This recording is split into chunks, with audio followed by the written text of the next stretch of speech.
মা টিফিনটা দাও, স্কুলে লেট হয়ে যাচ্ছে তো।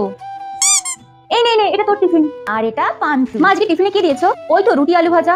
মা আমার টিফিনে কি দিয়েছো? তোমার টিফিনে তোমার ফেভারিট চিকেন স্যান্ডউইচ আর ফ্রেঞ্চ ফ্রাই। মা আমার থেকে বোনকে বেশি ভালোবাসে। ও মা মা বাইরে না আইসক্রিম কাকু এসে, দাও দাও আমাকে পয়সা দাও, আমি আইসক্রিম খাবো। আইসক্রিম কাকু এসছে, দাঁড়াও। এই নাও মা, যাও খাও। থ্যাংক ইউ মা। মা তুমি ওকে আইসক্রিম খেতে পয়সা দিলে আমাকেও দাও। তুই তো বড় হয়ে গেছিস মিঠু, পান্তু তো ছোট, ও যা করবে তোকে তাই করতে হবে, পরে খাস।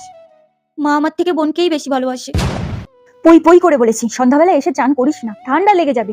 কে শোনে কার কথা? ভোগো এখন বসে বসে। আমার আর ভালো লাগে না, একটা কথা শুনবে না। ও মা কি হয়েছে? আমার ও ঘরে একা ঘুম পাচ্ছে না, তুমি চলো গল্প বলবে তারপর ঘুমাবো। না আমি আজকে আসতে পারবো না, দিদির গায়ে জ্বর দেখতে পাচ্ছ না। যাও চুপচাপ ঠামুর কাছে গিয়ে শুয়ে পড়ো, যাও। মাকে আমি এতদিন শুধু শুধু ভুল বুঝেছি। অসুস্থ না হলে তো জানতেই পারতাম না মা আমাকে এত ভালোবাসে। আই এম সো সরি মা, আই লাভ ইউ।